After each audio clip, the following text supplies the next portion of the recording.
Welcome back, creatures of the night, to the next installment of our four-part series as we take a look back at the greatest series of wrestling matches ever told at WrestleMania, where The Undertaker takes care of Shawn Michaels at 25 and 26, and then Triple H at 27 and 28.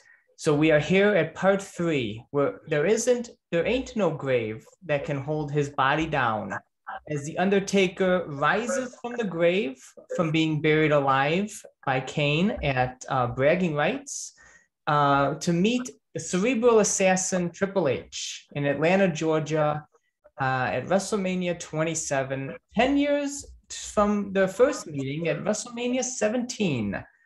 And before we get started, I'm joined here by my good friend Eamon Condon.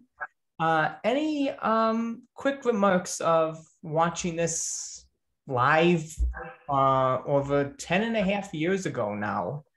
Gonna be 11 years soon.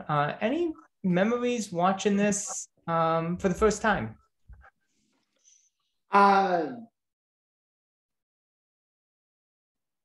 Just that because this was the second Mania ever that I ever ordered on pay-per-view. I only ever ordered 3 because I ordered 26, 27, 28, and then I went to the other ones live.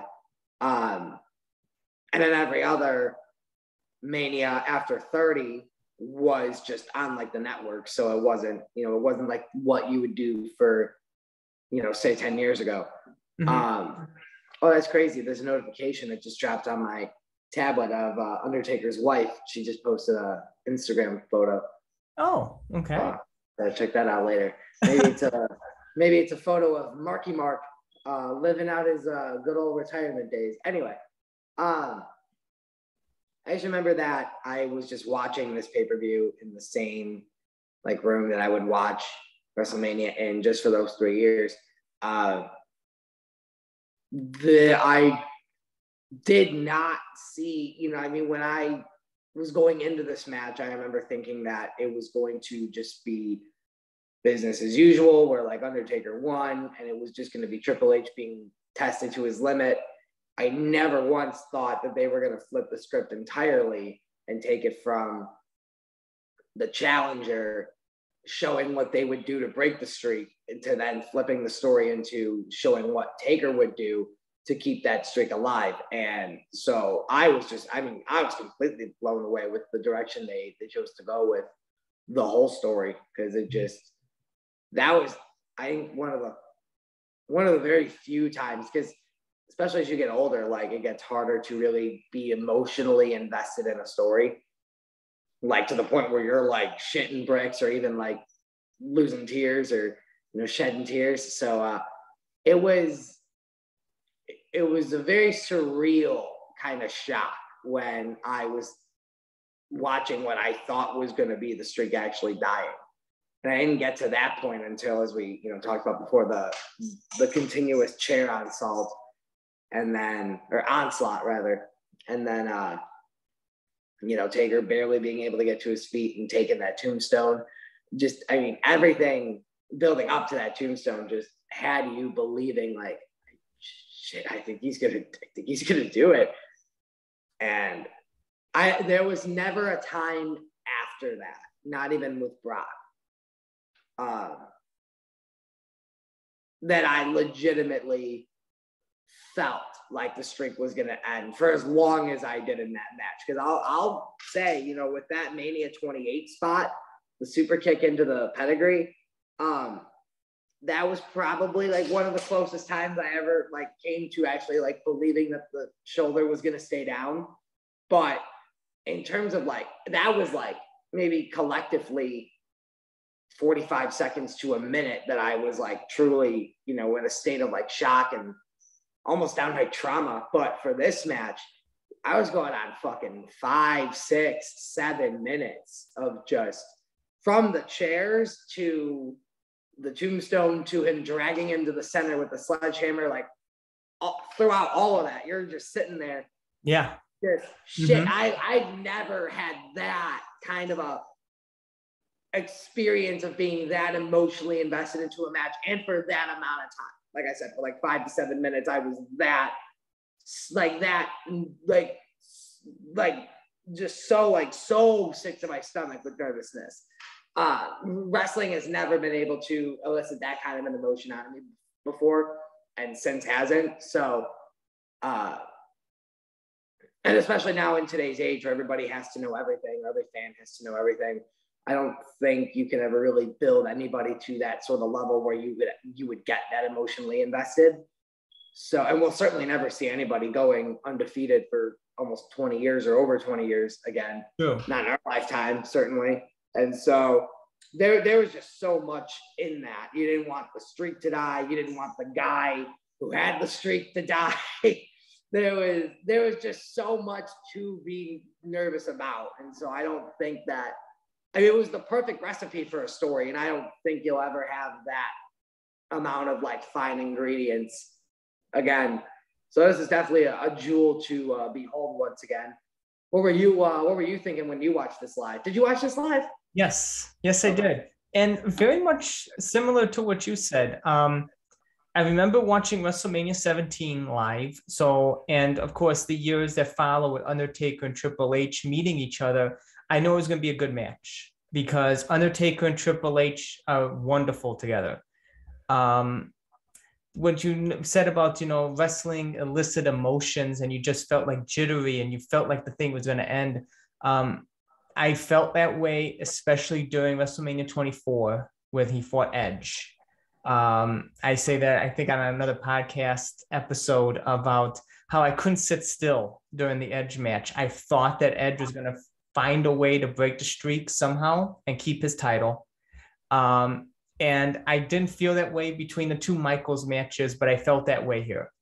I thought that Triple H was really going to end it, especially with the tombstone spot that we'll get to later in the match. But that last image of the sledgehammer dropping, I know that we talked off air about that, just a beautiful imagery in this match. And then we'll get to that as well. But yeah, same exact thoughts watching this as you did. Just the on edge, just the jittery emotions that I felt during the Edge match at 24. I thought they were really going to do it here. I thought this was going to be the one to break it. And I thought the following year was going to be like a redemption story for the Undertaker. So they kind of called the following year as a redemption thing, but I thought it was going to be like it breaks here and then he comes back trying to redeem himself. But yeah, kind of the same emotions. Man, you putting the Edge match in my mind. I was thinking about it after you said that, and I was like, that match is easily in my top 5 greatest matches. Like, easily. It's such an underrated match. I mean, I feel like overall it's appreciated by fans, but I also don't feel like it gets the acknowledgement that it should.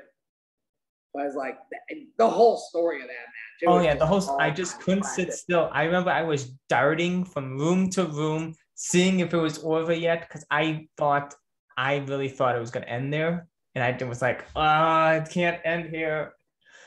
It's the way it was built was great. Honestly, I go back and forth in my head. And you know what? I'll ask you to get a second opinion. Was it perfectly booked, or did it end a little too soon when it was just getting good? Because I go back and forth in my head on that. Like, when you think about it, like, it was all the, cheating attempts, and, Taker gets the tombstone in, Charles Robinson runs down, Edge kicks out, Edge heads come down, Taker, neutralizes them, runs into a spear, kicks out, runs into a second spear, locks in Hell's Gate, and it's over. Like, I go back and forth in my head. Was that too quick, or was that perfect? Like, should Edge have gotten his foot on that rope, and should it have gone a little longer, or like, it's hard to tell. It's hard to tell. You don't know how much you don't want to drag it out too much. Yeah. Because if Edge had gotten his foot on that rope, where do you go from there? Yeah. I mean, that's what I'm saying. So, like, do the edge heads come back? The edge heads can cause a distraction again because they just got choke slams. They can easily pop up.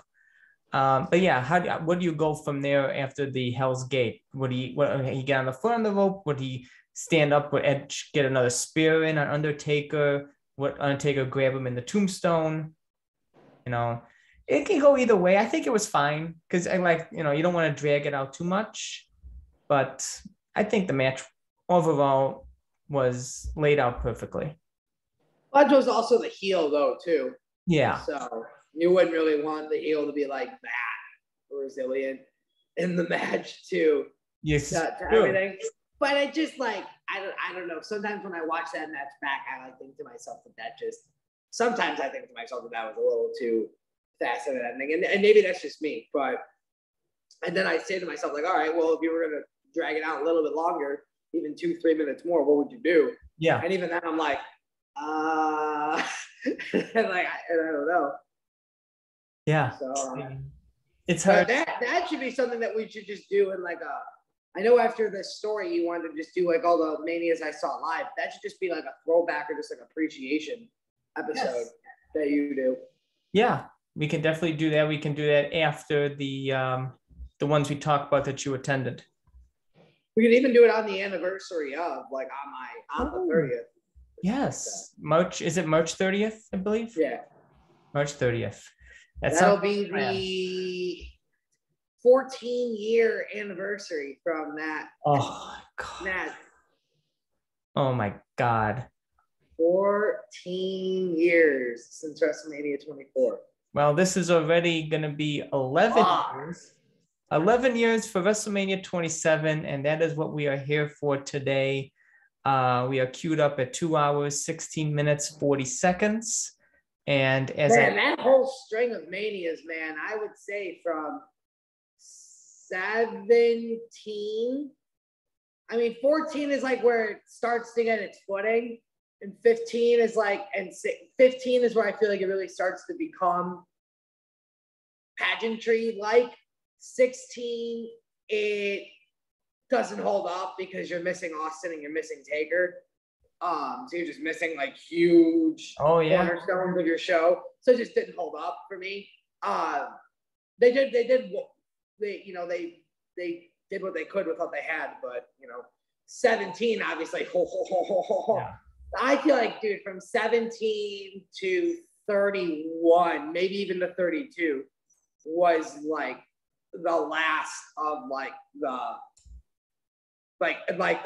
I feel like seriously it just like went every year from, you obviously can't really start at 17. That was like considered amongst many the greatest mania ever. But if you're at, we'd all agree 17 was the best. And then you would start at 18 and it's like 18's here. You got 19 and 20, 21, 32, 23, and like they just keep getting bigger and better, and the venues get bigger, and the stages get bigger, and the stages get more advanced. The matches get longer. The more finishes get kicked out of. The stories get bigger. The streak becomes more important than the championship. Like so many things like blossom and take shape in the period from Mania 17 to Mania. I honestly don't even count 32. Like I do just because it was an AT&T Stadium and you had names on the show like Rock and Cena and Taker and even Big Show and fucking even Shaquille O'Neal. But and even Triple H in the main event as the world champion. Like when are you gonna see that again? Right? That's like you're never gonna see that again. You're never gonna see Triple H again, apparently. Fucking Jericho and AJ Styles, probably the best match they had one-on-one was at Mania 32 as well. Zack Ryder getting that moment that he shouldn't have even really gotten because he wasn't even supposed to be in that match. He got added to it at the last minute because of Neville's injury. And then they ended up just saying fuck it and just giving him the fucking match. Like everything, the ladder match, the AJ and Jericho, the amount of like even Lesnar and Ambrose was a huge letdown, but Lesnar being on the card, Hunter being on the card, Taker being on the card, Shane McMahon's return, jumping off the cell, Wyatt's interaction with Rock. Like there's so many things about that. You know what? Fuck it. I include that again. So from 17 to 32, I would say is like the last of like the quality WrestleMania And I then would like agree. from there, it just starts to wah, wah, wah, wah, every year. And it just starts to get smaller and smaller in value. Because like now it's like people just expect the show to get over on its name alone. And it's like, you know, there's no Streak to look forward to. There's no Taker to look forward to. There's no Cena really to look forward to. Like, it's not what we got to grow up seeing. And so that's something to be grateful for when you watch these back. Very much so. Yes, it is. I think you put it perfectly. It's something to be grateful for growing up with. And as we talked about at the top of the episode, our memories of this WrestleMania and just having Undertaker on the card is something. Like we literally experienced like the tipping point of the Super Bowl of wrestling. Yes. Like we watched the peak of like when it could be the most taken seriously for its time. Yeah. Like it couldn't be taken Attitude Era seriously, but you still had the streak, and that could make you like, oh shit, like who's like, is he gonna do it? Like, and that was really the only thing. Like you couldn't really get invested in like the championship, because if you told that to someone, they'd be like, who gives a shit? They fucking just write down on a piece of paper who's gonna be the champion. Like I'm saying, if you told this to someone in high school, because like before I'd go to Mania 29 live when I was in high school, if I told people like, I'm going to see The Rock defend the WWE Championship against John Cena, some people would kind of care because of the name The Rock and the name John Cena. Like some outsiders would be like, that's kind of cool. But like if you just said like John Cena and like CM Punk, like people would just say like, you're going to go fly out to New York to see a championship match? Like who gives a shit? Like it's fucking, they'll just write down whatever. But if you tell them you're going to go see a guy who by fate was winning his match every year for 20 years, he's now so, for lack of a better term, old that he can only work this one show a year. He's the biggest name of the show. He's made the show what it is. His match is more important than the world championship. And it's like a number that kind of rises every year. That, when I would tell people, actually built like genuine intrigue, to the point where I was actually having people text me that night when I was in New York. Did he win? Like, is this thing still going on, or did it break? Or like, people actually wanted to know, like, if this number was moving on. It like was so. Yes. And again, it's hard to have wrestling be a pop culture icon, because how can you take wrestling seriously? But the streak was so like, it was so revolutionary because it wasn't planned. Like it just happened out of fate. And then they just took those lemons and, you know, made the world's most successful lemonade stand until they decided to run it out of business. But while we had it, man, that streak was, there's no word for it. While we had it, that streak was, it was worth the price of admission for Mania alone. Yeah, it was. And I have plenty of stories to tell about friends texting me wanting to know if he wins, and friends texting me after WrestleMania 30 when they find out he lost, which we'll get to in later episodes. Yeah, I was just going to say, well, in the next episode, I'll share with you the stories of people finding out in the news, like that it happened. Because like that broke news, like headlines. Oh yeah, I remember on my phone once it happened, like 10 minutes later, I got a pop-up from Fox News and other stuff. WrestleMania streak broken. Like Undertaker's streak at WrestleMania broken at the hands of Brock Lesnar. I was like, it's the end of an era. News. The streak has died. Like it's making headlines on like fucking Time magazine. I know. You're just like, what? Yes. But when we get to the WrestleMania 30 episode, definitely lots of stories there about friends and people texting me about that. But today is all about 19-0. Where he goes one-on-one with Triple H. And I am queued up at 2 hours, 16 minutes, and 40 seconds. You are as the same. But we get the lovely LED screen illuminated in white.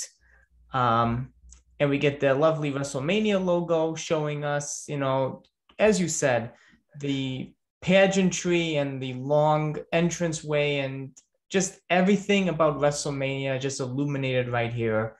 Big, glamorous, and as they have now, all electrical, electronics, everything.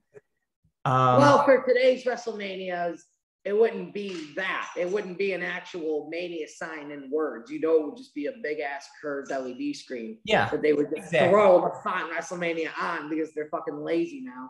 Yes.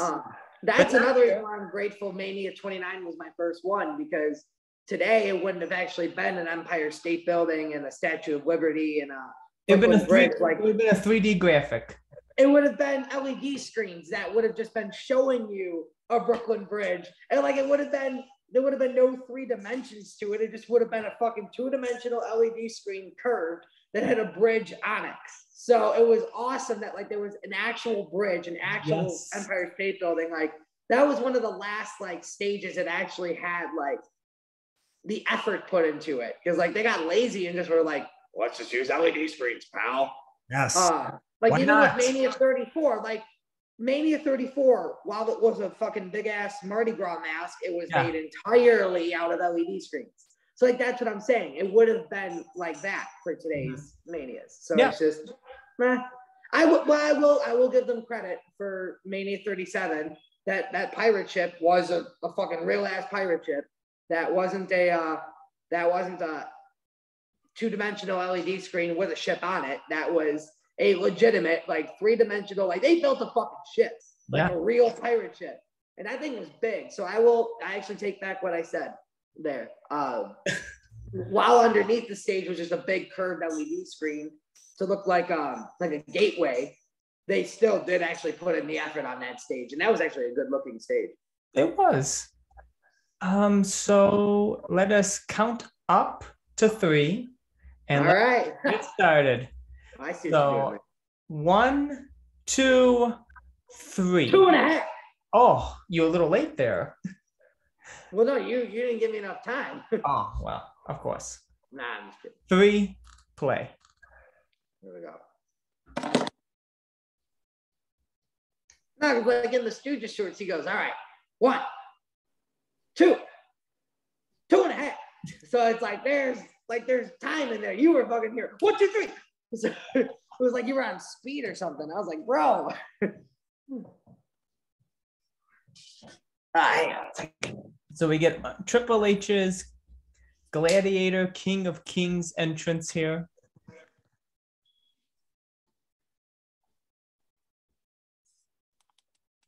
Triple H always knows how to make a good entrance at WrestleMania.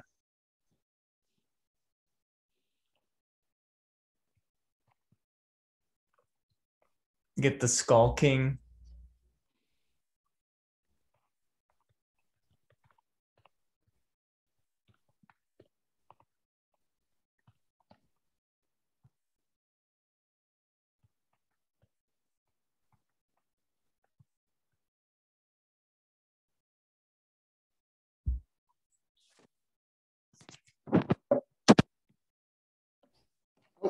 And then transforms into Triple H as we know him.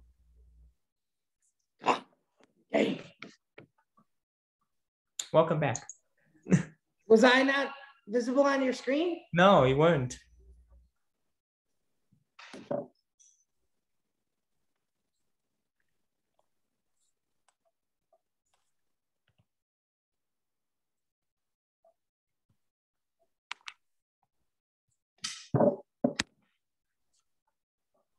I'm like having issues with this camera. You're fine now.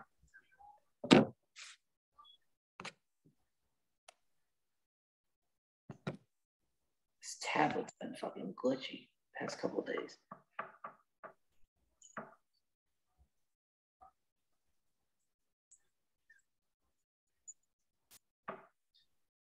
Wow.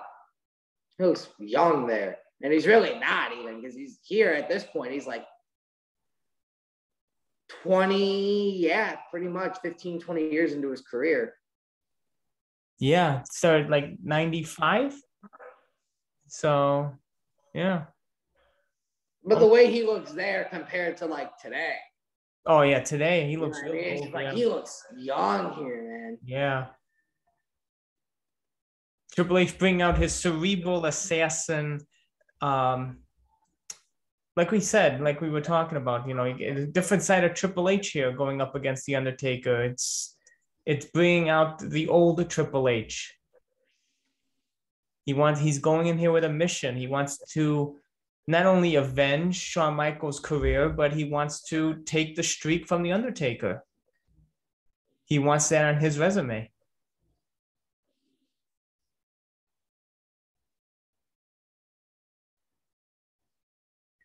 Get the image of the coal mine there. Be one of the last times we see the coal mine. Well, tonight is the last time we see it because fucking Triple H and Undertaker kill it. Does it come back on the Raw after though? I think it comes back on the Raw after, all taped up. The caution tape. I think I remember that. I think you're right. Yeah. It was bold of them to fucking book Rock Cena for Mania 28, like the day after Mania 27. I remember that. I remember that was so ballsy.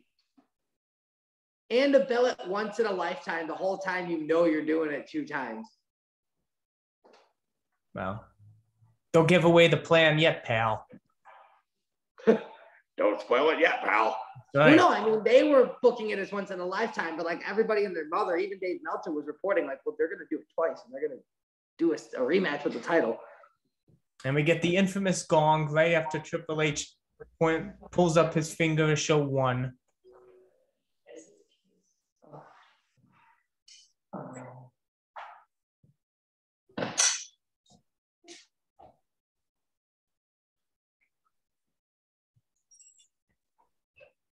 Triple H just staring down the ramp here.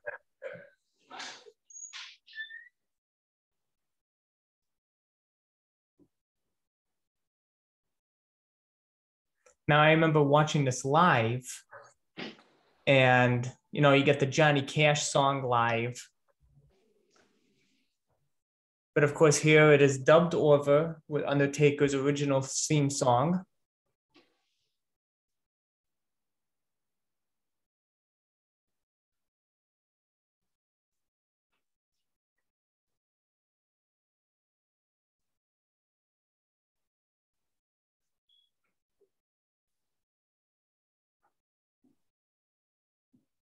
And we get the classic Deadman.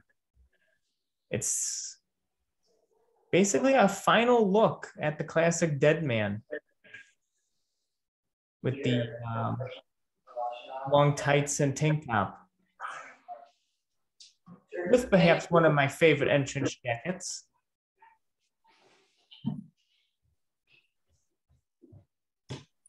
Sorry about that. You're good.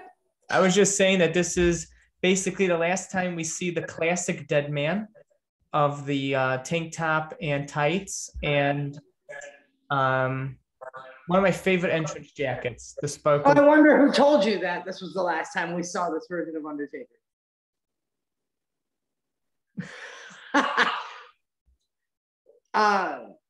Something I haven't told you though, this is the one and only one of those WrestleMania plaques that I own. Yes. But I want to get all 4. Like I want to get one for every one of the 4 years of the story. That would be a nice collection. Because they didn't start like doing individual matches until after Mania 24. Because Mania 24 is the piece of rope is a collective one. So it's like a big communal picture of like everybody who worked the show. And it's signed by like a bunch of different like random people that worked the show. And they still kept true to kayfabe, and Undertaker didn't sign any of those. It was only the following year when they, starting at 25 and going on, that's when they started doing the individual matches with the rope cut up. And then for other ones, it would just be the square of canvas. Yeah. But it would still be for individual matches. Yeah. And those plaques have gotten really elaborate these days. They have been. Yeah.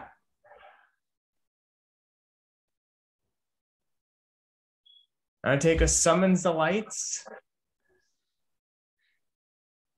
And like I was saying, one of my favorite entrance jackets, the studded coat.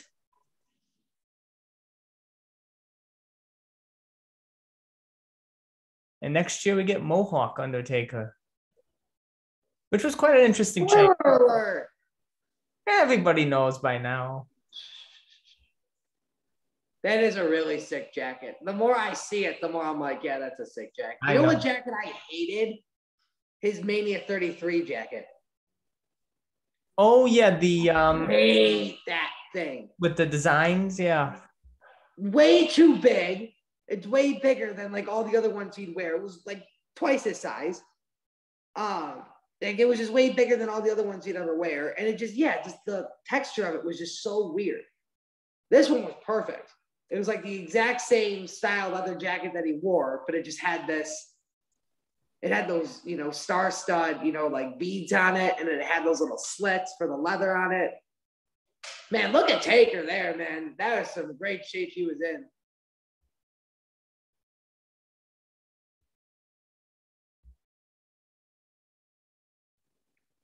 And like me too, as like a little kid. I wasn't even all that young at this time. At this time, I think I just turned 15. Yeah, I just turned 15 before this match happened. So wasn't that young, but like it still didn't really dawn on me that we were kind of coming to the end of Taker's career. Wow. And we really didn't even come close to it when you think about it. He still went another 9 years. I know, right?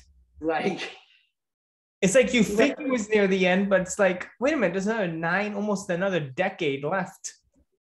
If you showed this to someone and you told them like he went down to having one match a year, they'd be like, oh, so like this was his last match then, or one of his last matches? And you're like, no, he worked another 9 years. He'd be like, 9 years?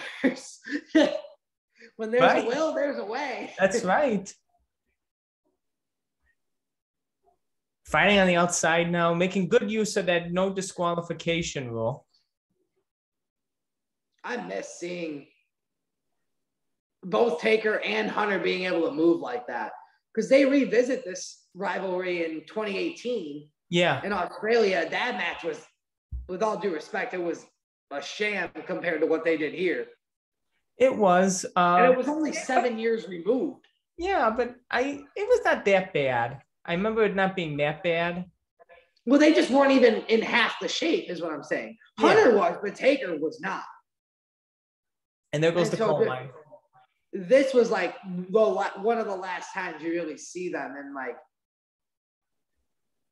like they're what I would consider prime, because this was still prime Taker. Oh yeah, this is the Taker I grew up with. Tights Taker, long hair Taker, MMA gloves, boots. Because he right there looks just like he did in 07, 06. Yeah, he did. It's like Undertaker didn't age for like a good 5-6 years. That's exactly my same sentiments from 2007 to 2011. He did, even the 2013, he did not age. Like it was just the long hair. Like if he had the long hair, he would have looked exactly the same. Exactly. So like at 2013 when he beat Punk, I love the way Triple H sold that flying clothesline. Yeah. At 2013, he would have looked, fuck it, dude. At Mania 34, if he had, instead of wearing the baggy pants, if he had worn this he looked amazing at 34. It's like if he had worn this singlet at Mania 34, I would guarantee you could take a picture of that and put underneath it the year 2007 and nobody would think you were bullshitting them. Yeah, I agree. 31, he looked different because of the short hair. 30 and the baggy pants, and he had a little bit of a gut. I would say he looked better in 31 than 32. 32 had a bit of a gut. Well, the gut got bigger every year. Like it was like until 34. 34, he trimmed all the way down. It was like 31, it was like the small fry. 32 was the medium fry. 33, it was the super size me fry. And then 34, it was like just the like lean, clean, no more fries diet. That's right. He found that. He had like he had the 2007 look. Oh, this is gonna be one of my favorite bumps right here. Yeah, he found that fountain of youth there. Dude, this launch. He launched himself. He threw himself into that barricade. On that replay they're about to do, though, the camera is not going to do what it's not going to cut from one camera to the next.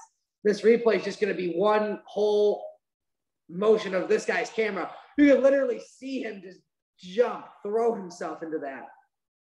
I love how JR's folder is matching his shirt. I know, right? Look at him. JR's always a class act. I love Jim Ross.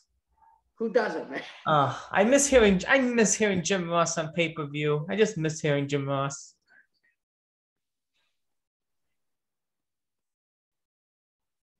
This is about to be one gnarly bump that Triple H takes. Oh, yeah. He gets launched over Taker's shoulder.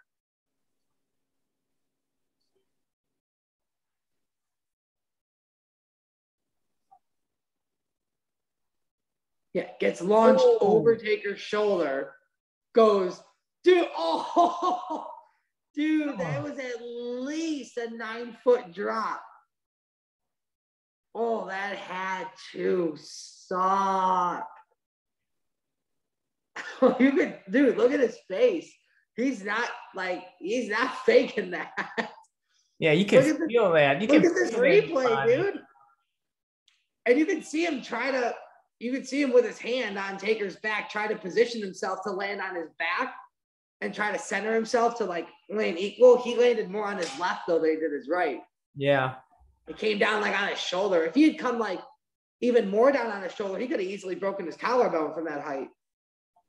And Triple H is injury prone, so that could have definitely happened. Oh, he definitely hurt his arm. Because when he's leaving the match, even when he's leaving the match, remember, yeah, he's holding it. So no, I'm sure that fucked up his arm.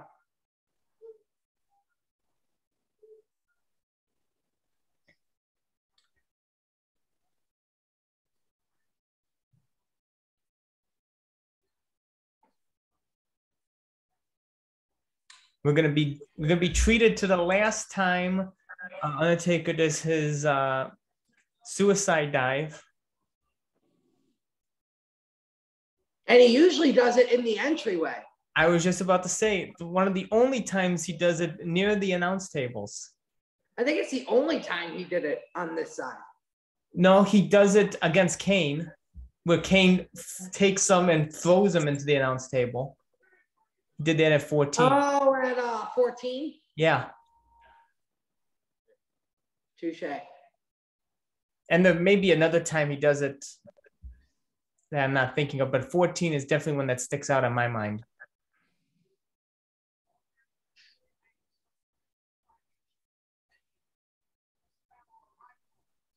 That little kid in the second row behind the blonde who's marking out with his dad, who just got to see that live, like, man, I envy that kid. Dude, and what sucks is that if we ever see him. Oh, yeah, that kid, yeah. If we ever saw him, even so much as one more time. Oh, I hope so. But if we ever did, he wouldn't even try that. Even if he showed up in Mania 34 condition. If he had showed up in Mania 34 condition, he still would not have tried it. No, he hasn't done it in 10 years.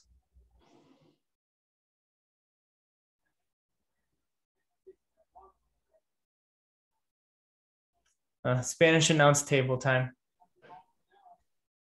Good God, Spanish announce table. That Spanish announce table should go into the Hall of Fame, man. Stop. All the wonderful memories it has given us. All the wonderful bumps it has taken for our enjoyment. Yes.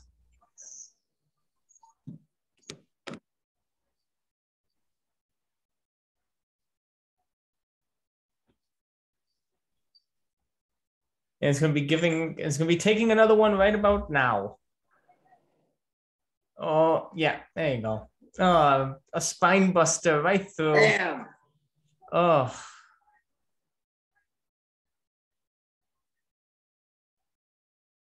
Damn.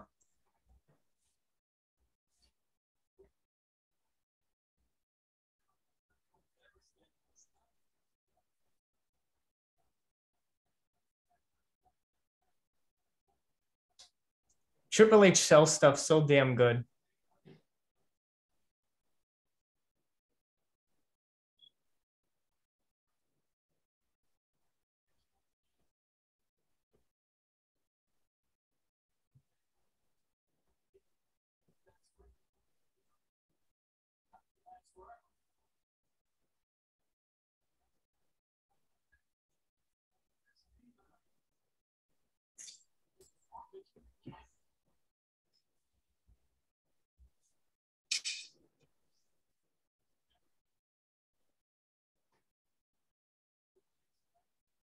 It's so easy to just become immersed in the match that you forget stuff to talk about.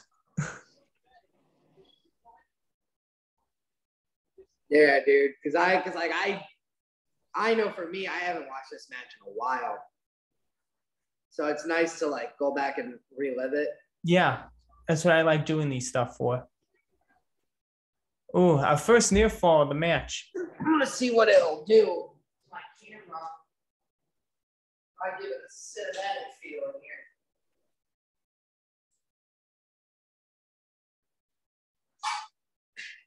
Let's see if I can still be seen on the camera this way.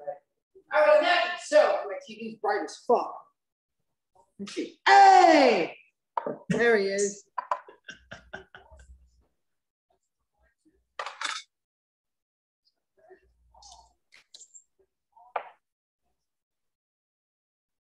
Oh, yeah, that's perfect. You can still see me. Oh, yes. Unfortunately for the viewers, they can still see me. Yes.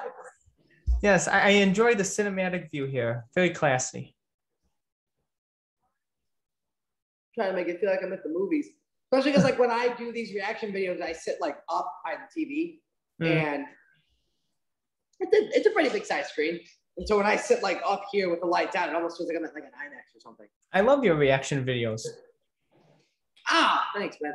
Well, I've been changing it up into those like 10-second, 15-second, 30-second reels where it's just me filming the TV and like commentating into it. People have been liking that better for whatever reason, as opposed to just seeing me sitting there. So I don't know. For a while, I wasn't doing the reaction videos anymore because they weren't really getting any traction or success. But doing it this new way. Hey guys. Spine buster. Oh, what a counter. These two are just so good, man. I know. They are so good together. I always love Triple H and Taker. Great chemistry. Yeah. They put on a great final too in 2009, I think it is. Is it 2009? The Chamber? Yeah, it's 2009.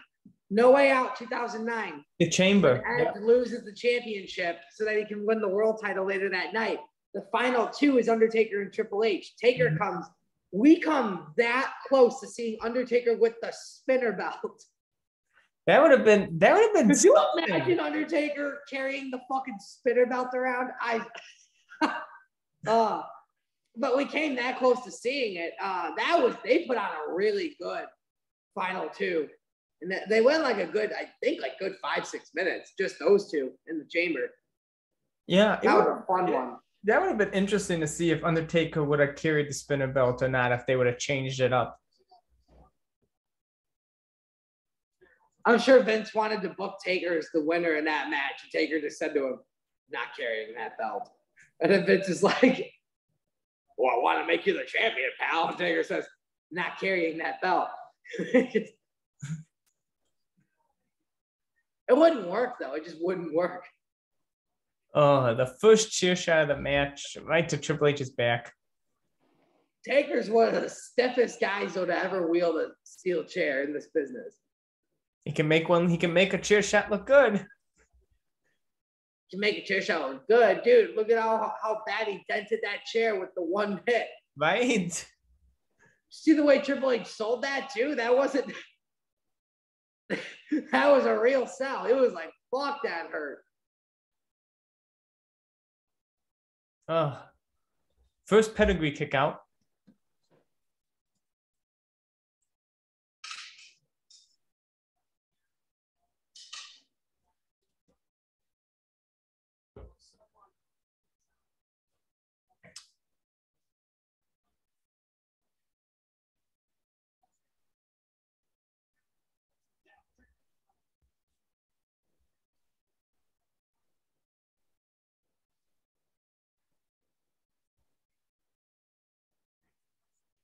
So Undertaker. Triple H was 13-time champion at this time. I think he's what, 15 now? I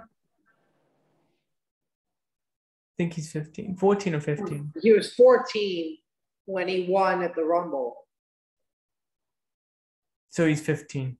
I remember Cole calling him a 14. So he is 14. I was going to say, he never won it again thereafter. No, that's right. He's 14. There's a WrestleMania 17 spot. This last ride from the turnbuckle. Cena 16, Hunter's 14. Taker yelling, fuck. Yeah, right. See, that was a very visible fuck that you just said. Yes, it was. It was a very visible fuck. It was like, fuck! What's Orton at? Fucking 12? 13? I don't know. Orton's up there. Yeah, he is. I think he's 13.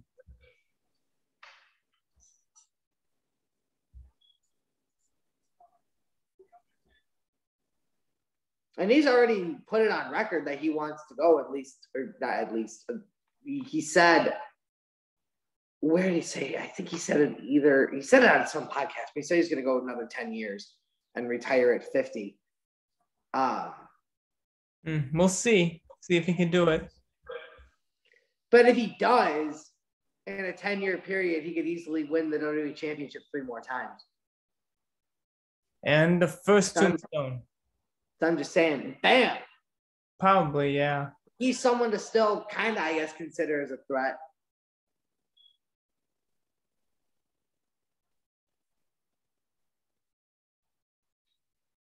Because Roman ain't going to do it. No, and if Orton goes 10 more years, he's going to tie 30-year career with Taker.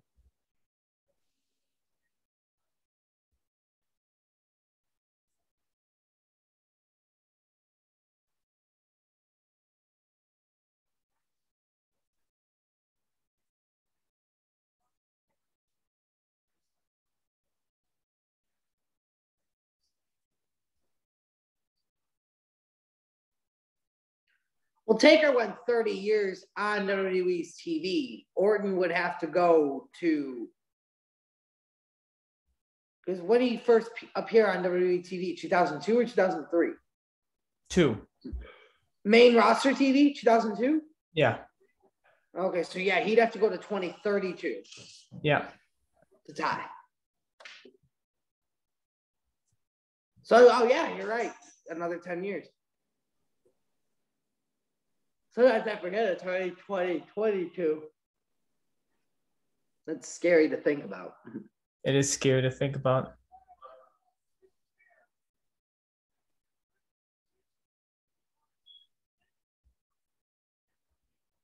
Good God almighty, what a DDT on the chair.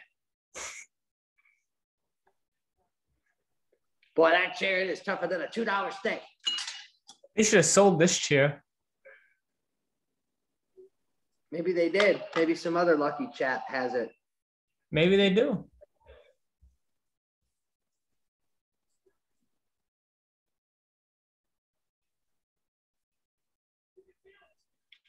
Imagine some guy says that he's selling on eBay the chair that was used in WrestleMania 27.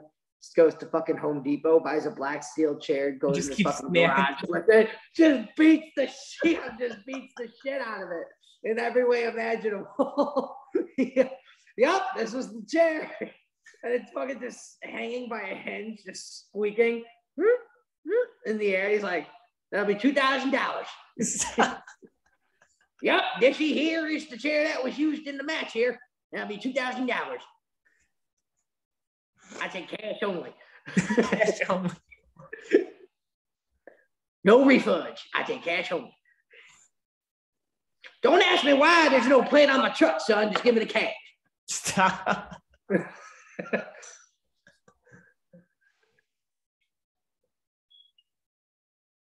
Undertaker walking right back into a pedigree. Damn. Second pedigree. Oh.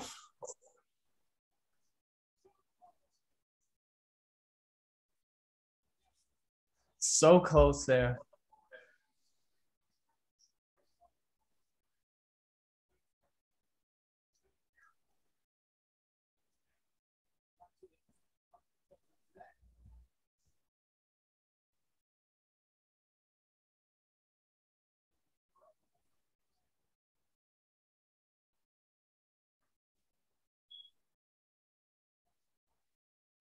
I really didn't like the way Taker sold pedigrees. At least in this match. The third one that he sells, I don't know if it's just because of where they are in the ring, because they're like more toward the side and the corner and shit, but like the way Taker takes it here, he lands on his knee. He like knees it. Like you'll see. It's hard to explain. What you mean. Yeah, I think I remember. And it may have something to do with where they were, and Taker may have just thought he was too close to the. Oh no, wait, no, they were more in the center, but like that. You see what I'm saying with his feet? He like tried to like land on his toes, and he like got to his knees and shit. It was weird.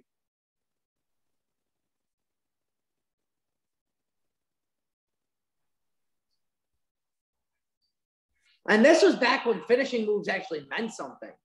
Today, if somebody hit back-to-back finishing moves and then someone kicked out, we'd just be like, 2 in the crowd. So like this was back when finishing moves actually mattered. So like when he went to back-to-back pedigrees on here and those being number 2 and 3 of the match, like this was where the nerves really started to build for me. Oh yeah, I remember. This is where it starts to build for me, like the nerves of like, fuck, dude. Taker's not looking good.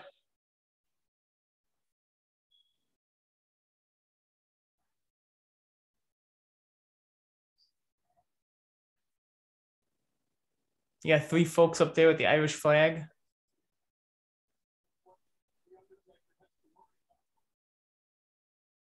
Those have got to be just as good of seats to have for WrestleMania as the front row. I would say, yeah, because you're perched. Because you're perched, you got your arms on the rail right over there. Yeah. You got height, so like you're like at eye level with everything. Yeah, like I would imagine those seats are just as good as front row. If not better. Because honestly, I would say those seats are better because those are leveled with the stage too. So like you can see everything. Whereas the people in the front row, it's like they have a little bit of a restricted view of the stage, but their view of the ring is spectacular. Triple H is right here. He is just beating the hell out of that chair against Undertaker. Beating the hell out of the chair. He's beating the hell out of the Undertaker. Beating the hell out of the chair. Why do you care about the chair getting beat up?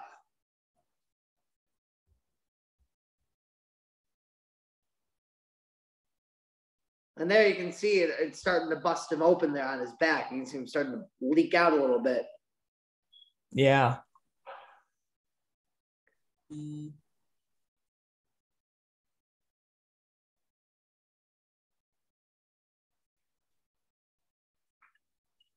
Triple H reiterating the Undertaker's words to Shawn Michaels from the previous year to just stay down. Stay down!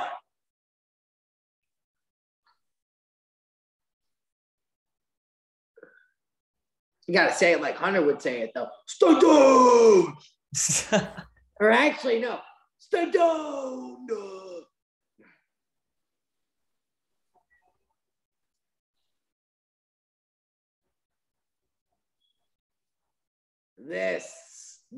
The way Taker shook when he pulled himself up. I remember how fucking, dude. And you can see people in the crowd even there. You can see like grown people like, fuck, dude. He is showing no mercy on him. No, he's going full tweener now. And he's like turning into the game.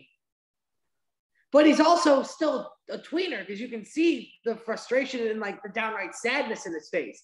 He knows it's time, but just because it's time, he doesn't really want to do this to him. That's you know right. What I mean? So it's like you can, like, he did a really good job of portraying that. I feel like, especially there, you could see, like, with his back turned to him, like, he didn't want to be doing this. But he just needed to do it because it was time. And you can see Taker still trying to get up. And you can just see, this was what they were trying to tell in the Mania 33 story, but Roman I'm sorry, he didn't do a good job of portraying that. And it wasn't what he should have been portraying. He should have been tribal chief heel Roman, getting nuclear heat on making fun of The Undertaker getting up after each spear kick out. That's what should have fucking happened to Mania 33. That was one of the biggest misbooking opportunities ever. This is true. Roman downright bullying Undertaker every time Taker kicks out of another spear and is trying to get up. Oh, dude, no. Kids would have been crying. This was well done, though. It was. H, see that right there? You can see he doesn't want to do it, but he has to. Triple H did a good job of this. I know. And Triple H is very good in character.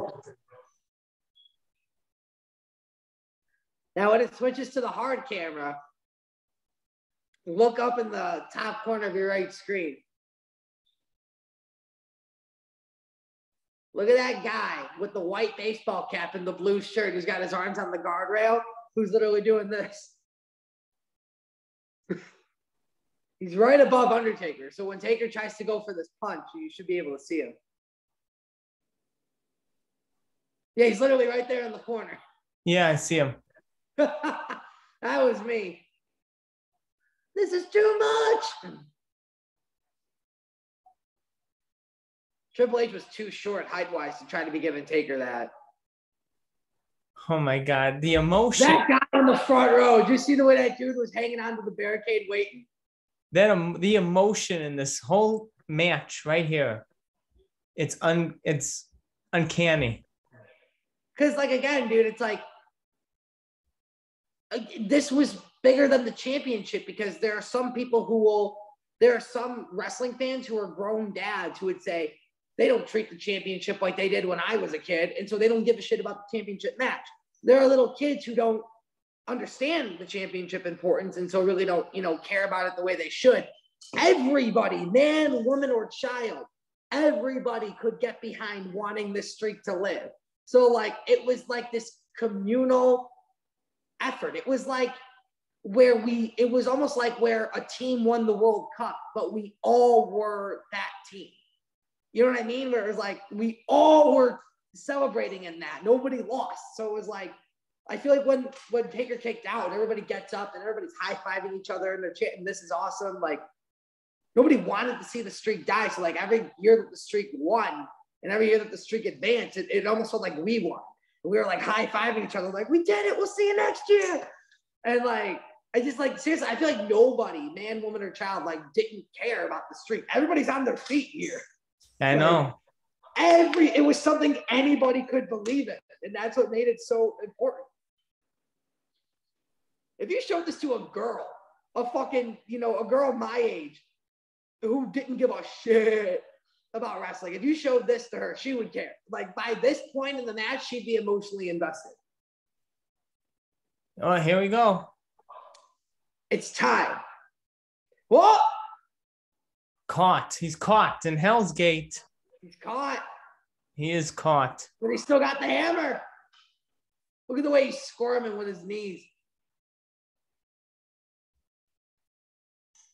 Is there an escape from Hell's Gate? The game trying to survive. The ropes are nowhere to be found, as Jerry Lawler just said. Yeah. The ropes are nowhere to be found. This is it.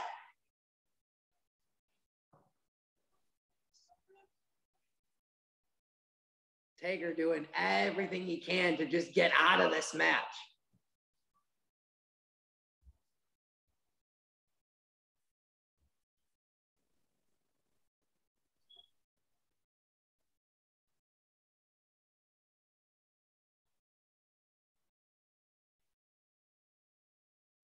This match.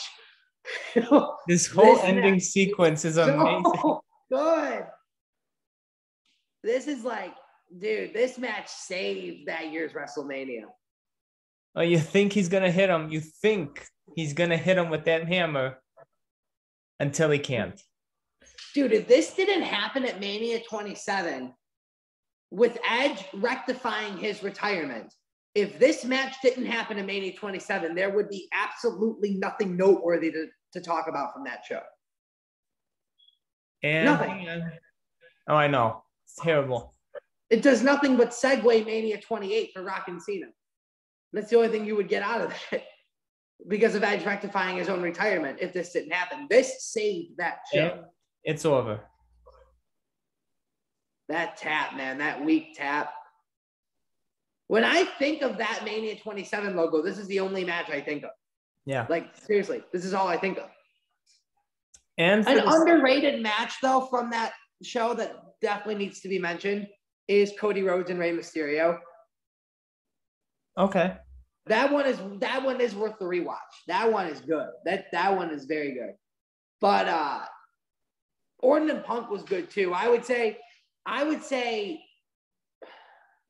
Cena and Miz was not on a match level, just on like a spectacle level. Rock coming out, the Raw GM computer bullshit, the restarting the match, and Rock bottoming Cena, all of that.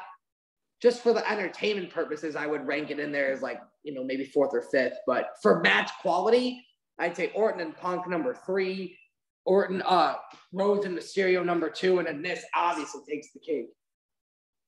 And as that sign points out in the front row there, they just stole the show. For Undertaker goes 19-0 at WrestleMania, but for the first time does not do his infamous Shakespeare pose. He is left still on his back, both of them. So it's for the first time, you see a humanized Undertaker here in the Deadman persona.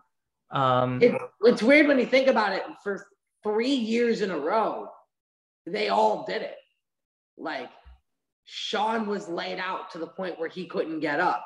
Yep. Then Taker, then Hunter. Like, every year. Like, it was the only difference being Taker was laid out, but he won the match. Yeah.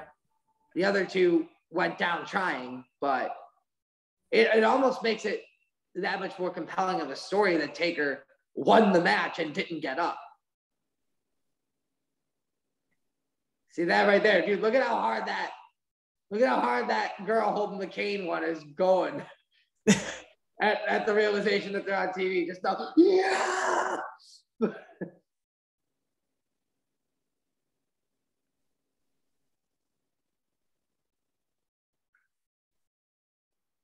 And dude, everybody's on their feet now, dude. Because everybody's like, I think everybody's starting to figure out, like, shit, something's up.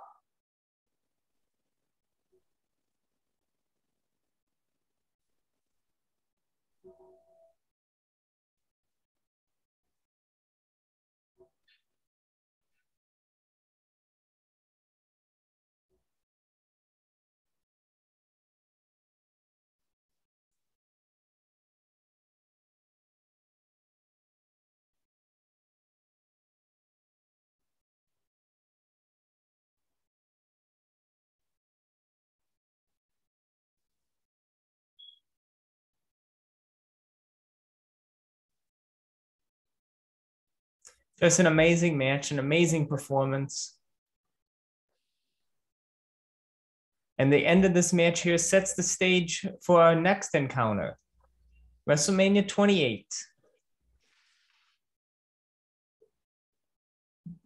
The end of an era match inside Hell in the Cell with Shawn Michaels as the guest referee.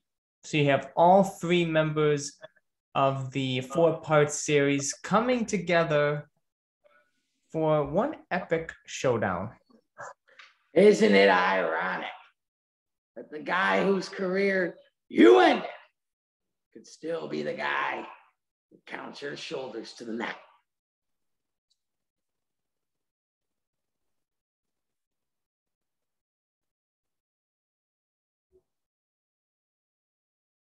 Because as Undertaker has said, he did not want this image to be what he is remembered throughout the ages. I will not let that be the image of me that is remembered through the ages. Give me what I want, and I will give you one last shot at immortality. Yeah, dude, see, still selling the arm. Yeah. Not even selling it. He probably fucked up his arm. If I remember correctly, I think he comes out the next night on Raw and he has the arm bandaged. I remember that he comes out in sunglasses and in jeans and a gray shirt. I don't remember if his arm was bandaged. It wasn't in a sling, but it might have been bandaged. I think it's bandaged. This bump right here. Knees, bam. Taker was always good at doing it. Even in the ring, he would do that bump a lot where he would go right to the knees and then down. And this really was, as I've mentioned to you before, this right here was like the death of the Taker that we grew up with. Because when he comes back, even though he has the singlet, he's not the same Taker that, that we're seeing here. Yeah, we got a different hairstyle, a different entrance attire, a more darker Undertaker, focused on a mission, focused on what he's there for. Yeah, that right there, that attempt to get up and then falling back to the ground, that was like the final breath of the Deadman we grew up with.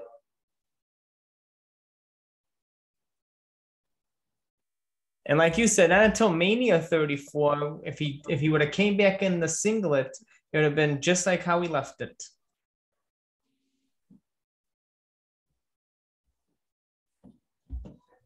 But that basically wraps up WrestleMania 27. They're going to have the stretcher come down here, the motorized stretcher with the doctors, and take him back to backstage. So after seeing this match again, what's your final thoughts on WrestleMania 27, Undertaker versus Triple H? I just pretty much everything I told you when we were watching the pyro go off. This match made the WrestleMania 27 even somewhat noteworthy, or even considerable for like the top 15 or top 20 position of a Mania. This match is the only reason why it could even kind of be contended for that. Yeah, I agree. This match saved that entire Taker and Triple H carried Mania 27. Yeah. You could say, well, The Rock coming back helped bring bullshit. All The Rock did was show up in a tracksuit and do a little backstage segment with Mae Young and Stone Cold and come out and wave to the people and rock bottom Cena. That was it. Taker and Triple H carried WrestleMania 27. Yeah. Not Michael Cole and Jerry Lawler. When you mentioned WrestleMania 27, first thing that comes to my mind is Michael Cole versus Jerry Lawler.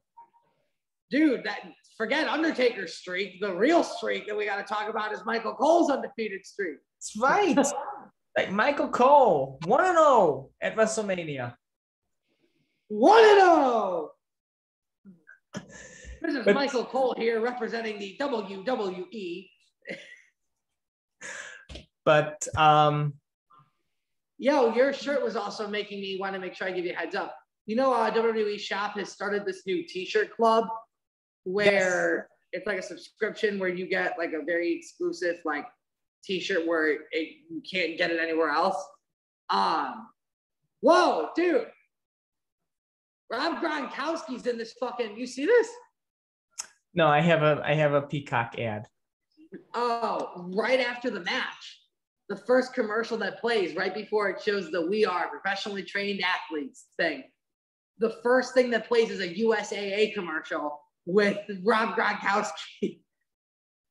That's a wrestling name from the past. It just looks like his relationship with the company went further back than anybody even really realized. Is what I'm saying.